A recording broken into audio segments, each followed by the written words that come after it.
दोपहर का समय था। राजा अकबर अपने दरबार में बैठे कुछ सोच रहे थे। अचानक उन्हें बीरबल की कही हुई एक बात याद आई।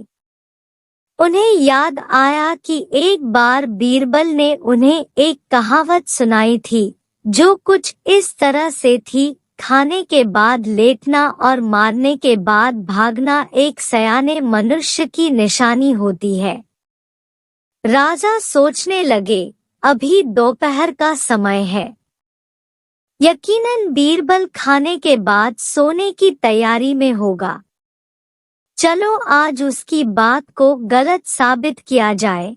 यह सोचकर उन्होंने एक सेवक को आदेश दिया कि इसी वक्त बीरबल को दरबार में उपस्थित होने का संदेश दिया जाए। बीरबल अभी खाना खाकर बैठे ही थे कि सेवक राजा का आदेश लेकर बीरबल के पास पहुंचा। बीरबल आदेश के पीछे छिपे राजा की मंशा भली भांति समझ गए। उन्होंने सेवक से कहा, तुम थोड़ी देर रुको, मैं कपड़े बदलकर तुम्हारे साथ ही चलता हूँ। अंदर जाकर बीरबल ने अपने लिए एक तंग पजामा चुना। पजामा तंग था तो उसे पहनने के लिए उन्हें बिस्तर पर लेटना पड़ा। पजामे को पहनने का बहाना कर वे थोड़ी देर बिस्तर पर ही लेटे रहे और फिर सेवक के साथ दरबार की ओर चल दिए। दरबार में राजा बीरबल की ही राह देख रहे थे। उनके वहां पहुंचते ही राजा ने पूछा, क्यों बीरबल, आज खाने के बाद लेटे थे या नहीं? बीरबल ने जवाब दिया, जी महाराज, जरूर लेटा था। यह सुनकर राजा को बहुत गुस्सा आया।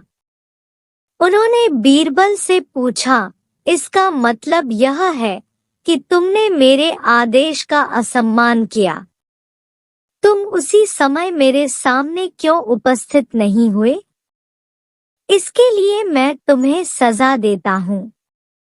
बीरबल ने तुरंत जवाब दिया, महाराज, ये सच है कि मैं थोड़ी देर लेटा था, लेकिन मैंने आपके आदेश की अवहेलना नहीं की है। आपको मुझ पर यकीन न हो तो आप सेवक से इस बारे में पूछ सकते हैं। हाँ, ये अलग बात है कि मुझे इस तंग पजामे को पहनने के लिए बिस्तर पर लेटना पड़ा था। बीरबल की इस बात को सुनकर अकबर हंसे बिना रह न सके और उन्होंने बीरबल को दरबार से जाने दिया। कहानी से सीख। इस कहानी से हमें यह सीखने को मिलता है कि परिस्थिति को भांपते हुए हमारे द्वारा उठाया गया एक कदम हमें अनेक मुसीबतों से बचा सकता है।